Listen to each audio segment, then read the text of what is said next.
Sir, magandang gabi po, sir. No, base po doon sa karanasan po ninyo, sir, sa haba ng panahon ng pagiging chairman po, ano po yung masasabi niyo po sa ginagawa po ni Miss Mara Tamundong? Dito lang po ako nakasaksi ng isang tao. Hindi naman po siya empleyado ng gobyerno, wala nanungkulan sa gobyerno. Pero all year round po siya tumutulong sa Manileño. Lalong-lalo na po na malasakit na sa mga senior citizen at sa mga kabataan at sa iba pang sector na hindi po natin binabayaan ang kasalukuyan ng Ako po nanungkulan po ako ng 3 dekada at kalahating 35 years po ako bilang sakto ng barangay. Marami na rin po ako nakasalumuhang pumarap sa barangayan na nanangako na sila ay magtataguyod ng tunay na reforma sa Maynila. Pero kung masasaksihan niyo po ngayon, dito lang po kauna-unahang tao na hindi naman po taong gobyerno, hindi naman po siya politiko, pero inuubos niya po pa ang kanyang oras at panahon para lamang matulungan ang mga pinagkaitan ng tulong ng ating gobyerno. Sana po tayo mga Manileño, matuto na po tayo. Naghahanap tayo ng tunay na pagbabago at bigyan natin ng pagkakataon ng mga tao na ito na patulong din natin. Wala na po tayo makikitang tao na magmamahal na katulad ng ginagawa niya na araw-gabi tumutulong po siya. Ang pagkakaintindi ko po, kaya po siya tinawag na Super Mara, sa dahilan po mabilis po siyang umaksyon at tunay na yung malasakit po sa mga Manileño. Huwag na po tayong paluluko sa mga tao lumalapit sa atin, nangangako na sinasabing susuportahan tayo. Tingnan po natin ang Maynila ngayon. Ano na po ang nangyari sa Maynila? Na malapit, sinasabi nga nila na ito ang Manila daw po, kung saan daw po ang Maynila, nandun po ang bansa. Pero nakikita po natin, napabayaan po talaga po. Hindi ko lang alam, o hindi ko lang, ayaw ko lang ha, sinasabi natin na mukhang dinidelay sa halalag tayo sa mga nanunungkulan sa atin. Yun lang po masasabi. Sir, ano po masasabi niyo sa launching ng ilaw ng reforma sa Maynila? Kanina po nasaksyan ko po yung sa parang ang paglulunsad po ng tinatawag nila IRM, mga ilaw sa reforma ng Maynila, para po may hantulan natin sa unang sigaw sa Balintawak. Pero ito inilunsad lang po sa makasaysayan, sa Max Restaurant.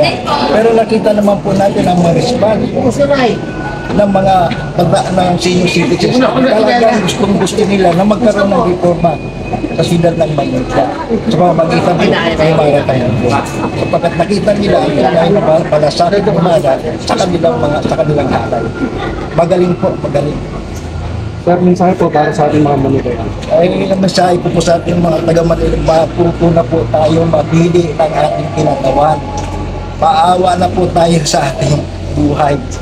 Huwag na po tayong paluloko. Kung sakali man po dumating ang pagkakataon na humingi ng pagkalinga sa ating si Mara Tamundong, pagkaisahan na po natin siya, na ilagay natin siya sa dapat na talaga para ang kanyang pagpulong po, mamalasakit, ay may pagpapulong na po siya. Yun na po. Sir, mensahe po para po kay Ma'am Mara Tamundong. Kay may Mara Tamundong, pagpatuloy niyo lang po, Ma'am Mara, ang iyong ginagawang malasakit sa ating mga senior citizens at mga kabataan. Huwag po kayo magsasawa, patuloy lang po tayo. Huwag niyo po intindihin ang mga sinasabi natin mga baser. Naiingit lang po yan sila sa inyo sapagkat ikaw lang po ang may katangian na ganyan.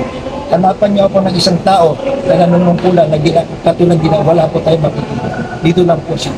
Kaya patuloy ka lang, huwag ka lang huminto sa pagmamahal sa iyong mga kabataan. Maraming salamat. Ano po, narinig niyo po ba si Mami Presi?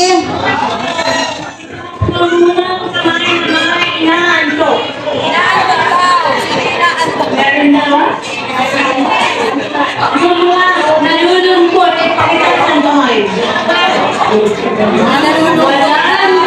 Walang nalulungkot. Walang inaantok. Bakit? Sandali ito. Ginitin yung Panginoon ang ating puno, ang ating damdamin. Bakit?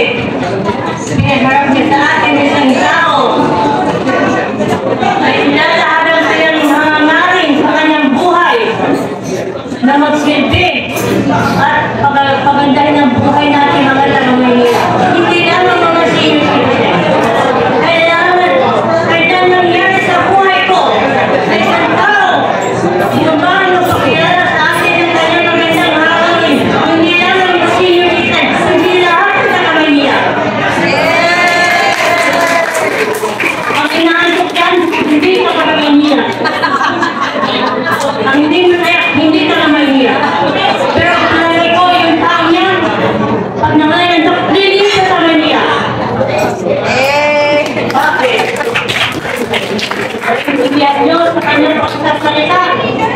Ang kanyang mga ginagawa, ang kanyang gagawin, galing sa kanyang puso.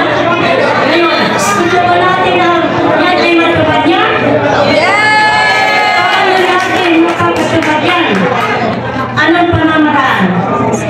Hindi nyo lang? Kailangan mag-guide tayo at iluklok siya sa tamang trono, sa tamang paano natin mapapatunayan na yung kanyang pangako ay doon sa kanya at hindi natin na togo yun. Tama! Ilong niyo, sinismama!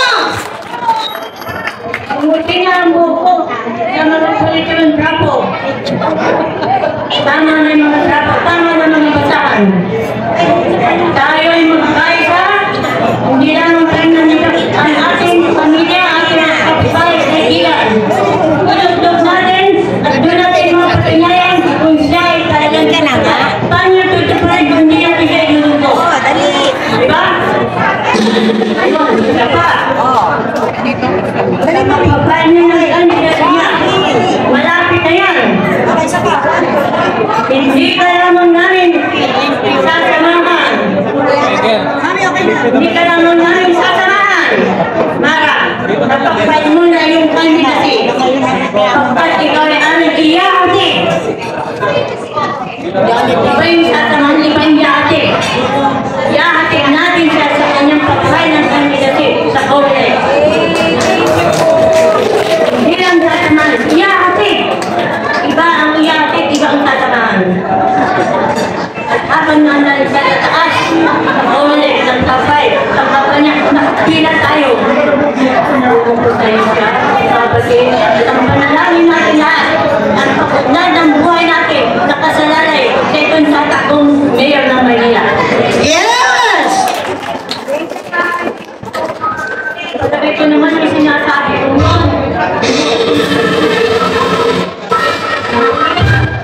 Maraming salamat sa inyo at hindi naman itong pagkikita natin. Pag-uwi natin hanggang sa taon ng eleksyon. Mara Kamulong. Siya ang nagpupuan. Maraming salamat sa inyo.